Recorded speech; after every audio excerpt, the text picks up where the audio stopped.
Too many areas, too many projects. Where should you be buying property in 2025? We break down the true hotspots, the emerging places, top projects, new build, resale, everything. Keep watching and thank me later.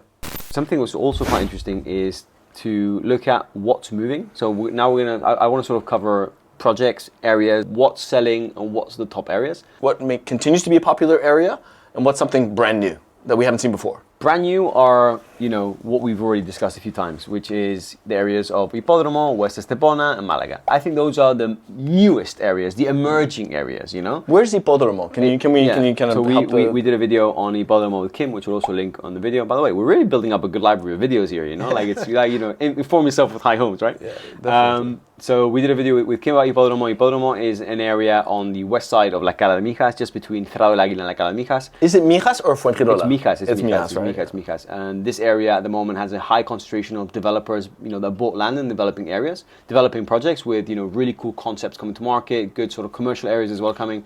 The same thing happened in West Estepona, and the same thing happened in some areas of Malaga. What I mean, why do I say new areas? It's not like all the focus is in these areas. It just means there's a lot more stock or a lot more property available in these areas, and sort of clients are flooding there and see opportunity in the long term, But nevertheless, we still have a hell of a lot of interest in East Estepona, New Golden Mile, Estepona. Marbella continues to be the king of the coast in sort of where people want to be. But I would say the hot areas or emerging areas would be those three, right? Yeah. Nevertheless, the Golden Mile is as hot as ever. Yeah. For example. What about specific developments and development types? I mean, I know, for example, we've done exceptionally well. A lot of people buying in the Cove, El Chaparral. So, just talk to us a little bit about that. Okay, so something which is quite interesting is we have sort of buyers which sort of have told our team what they're looking for, and it could be that things come on the market, at a specific moment, and then you have a lot of people waiting for that specific thing, right? I would say there's a few popular developments which have sort of emerged or come to market in the last 6 months.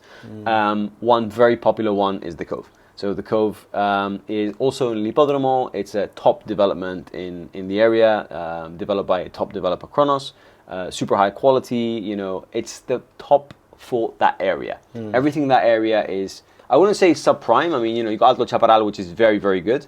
But that was very popular. I think like within the first 2 weeks, they sold 20 units, of which I think our clients represent like 7 or 8 sales there. So, and is that because of the location, or because it's so early stage and that's the price, or is it a combination of those two? It's things? a combination of things, okay. right? Yeah. So that's been a very popular project, but there's been many others. So like there's been the release of a part of the second phase of Marine Hills, of the first phase, but the first phase divided into two. Oh yeah, that was the 2024 favorite of High Homes. That was the 2024 favorite. I mean, it was like one of the most popular projects that we sold in. Yeah. Marine Hills basically continued to be quite interesting. So when that part 2 of phase 1 came out, it really sort of rocked our sales team, because everyone's sort of rushing there with clients. That was a very popular one. Yeah. The Capri Phase 2, that was another very popular one. Where was that located? That's in the New Golden Mile. Okay. That's in New Golden Mile. So what's making those developments popular? Is it the amenities, or like what is? Depends. I think it depends. Like, in some cases, if it's very early stage, it's the fact that it's very early stage and very well priced, right? Yeah. So you get people sort of jump in. Because I mean, don't forget, like there are people which are buying a property, maybe 9 months away or 7 months away from building license.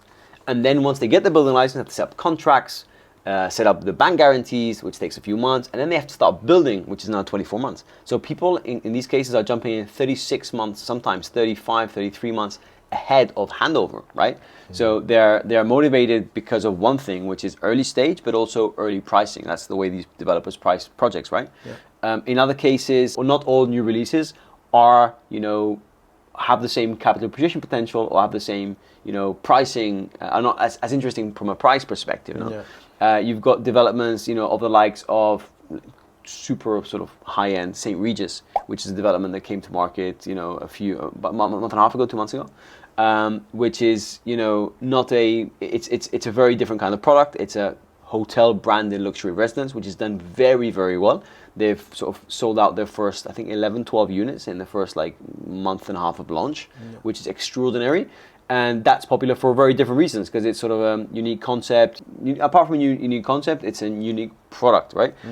So different things are moving for different reasons. That's one of the nice things about Costa del Sol. It's the variety of buyers. Not all buyers are in the 400 to 600,000 euro bracket. You know, they're buyers for absolutely everything. You know.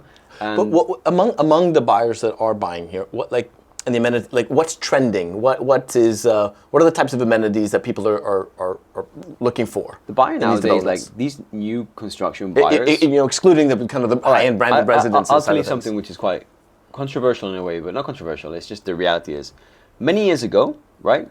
If a community, you know, did not have a pool and garden, right, it wouldn't compete, right? Because everything has a pool and garden. It's like, it's standard, right? Like every development has a pool and a garden, right?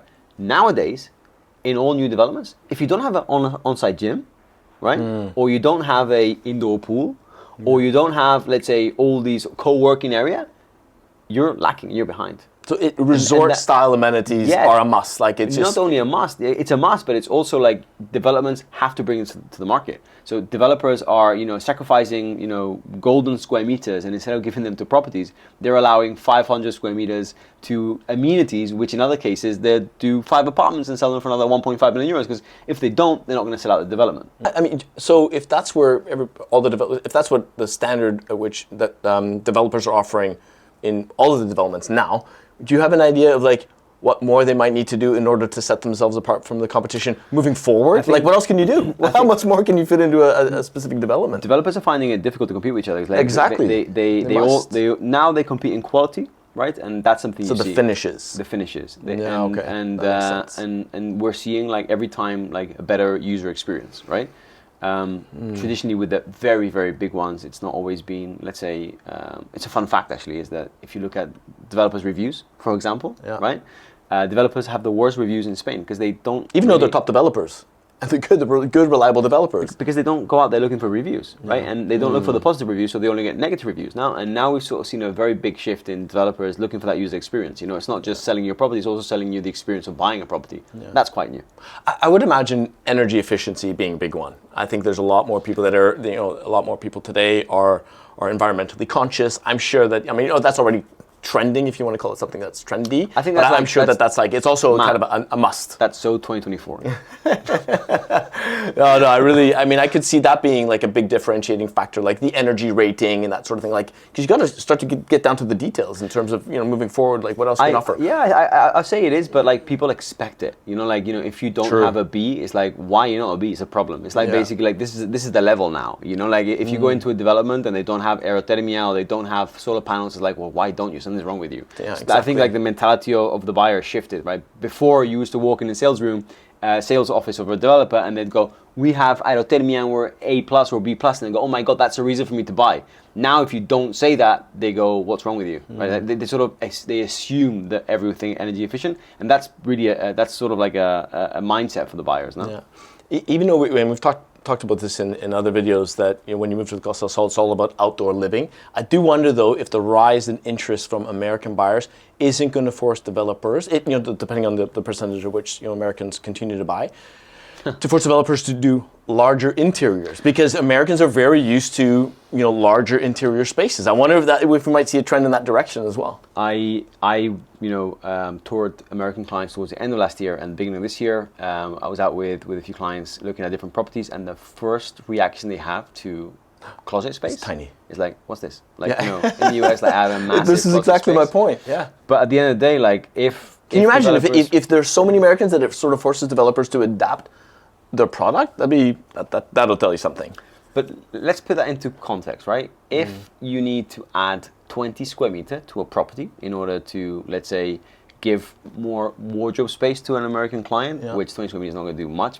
If you sort of divide it in the different wardrobes, it still won't be enough compared to what they used to. But let's just, for the argument's sake, say that you add 20 square meters, and let's times that by an average of 4,000 euros per square meter. Depends on the development. Some are more, some are less, right? We're talking about nearly 80,000 euros of property price difference.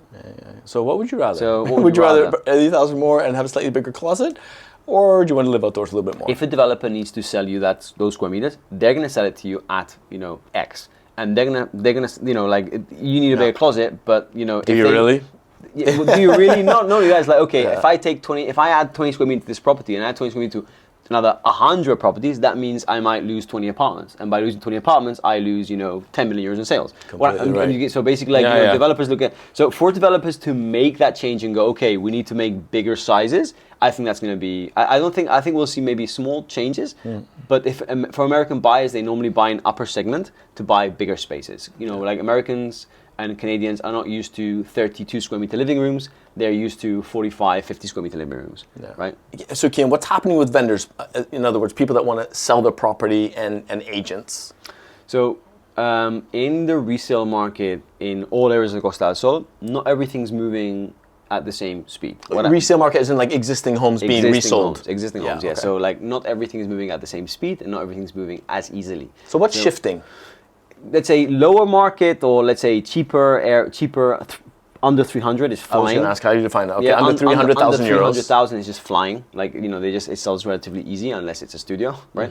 The mid segment, which I'd say is like, the 600,000 euro market is the most active. 600, 800, that's really moving. Yeah, you see an awful lot of listings within that price range. Yeah.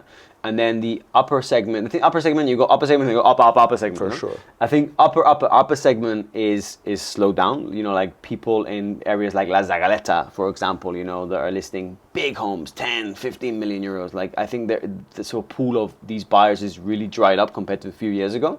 But the upper segment, which is normal upper segment, 1 to 3, 1 to 4, that's million. Yeah, million. That's moving quite steadily. But upper is as far as I see and what I'm hearing, it's a lot more quiet, right? And let me give you an example. Like, branded residences are flying. We have so much interest in branded. We've sold a lot of branded residences. This segment's quite active, right? Yeah. So not everything's moving, right? Yeah. And that kind of that big mid-range, sort of the 600,000 to 800,000. I mean, those are properties that you got to buy, but you still have to invest in the renovations of them. I mean, they're not like primed properties either. Yeah. And also, like, a trend that's happened, over the last few years and continues this year is, for example, the area of Nueva Andalucia is the highest concentration of renovation projects. La Quinta, Nueva Andalucia, where, local agents and developers go in, buy an older property in La Quinta Hills, for example, spend 150K on it, and basically, if the market price is 500,000 euro and they put 150,000 euros in, they'll basically put it on the market for 950,000 euros, right? And they're selling. Well, they were selling. I think, like, now a lot of things are no longer selling as easily. So the buyer is starting to sort of, push back on certain projects and go, well, I don't see that much value here. They have something to choose from, like they're starting, in some areas there's low stock, in some areas there's too much stock. But if there's not a lot of stock in La Quinta Hills or any of these developments, and you have a renovation project, the buyer's a lot more discerning and go, well, I won't pay that for this property. Yeah. So a lot of developers are rethinking pricing strategy as well. Do you think that the buyer's thinking, listen, enough's enough? You got the agencies that are maybe trying to push, see how far they can push the numbers. Totally. And the buyers are becoming a lot more savvy. 100%. Yeah. I mean, like, we've never had more informed buyers than now, right?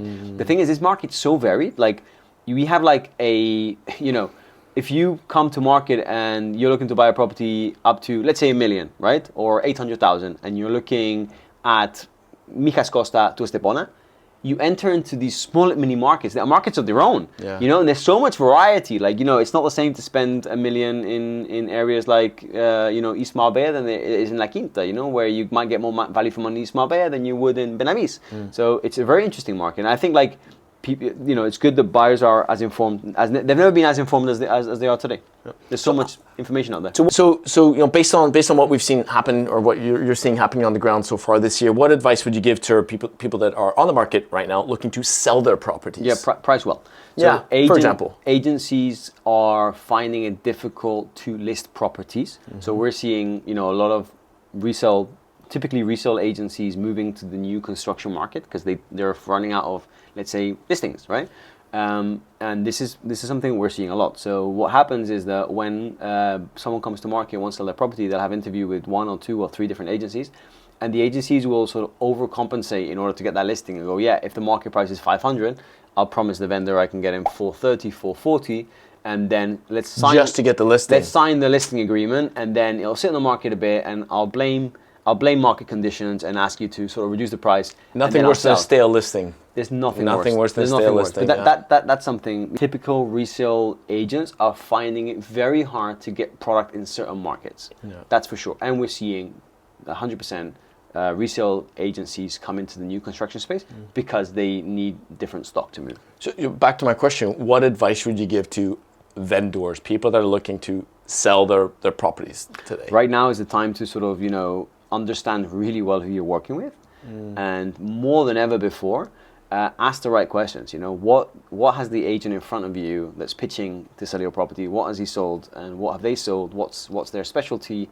And make sure that when it comes to pricing, that you yourself don't just rely on what they're telling you, but also fight it back and go, well, why is this price lower? Why is this price higher? Do your research and make sure that whoever you're working with has a strong track record, a strong resume on the market. 100%. Yeah.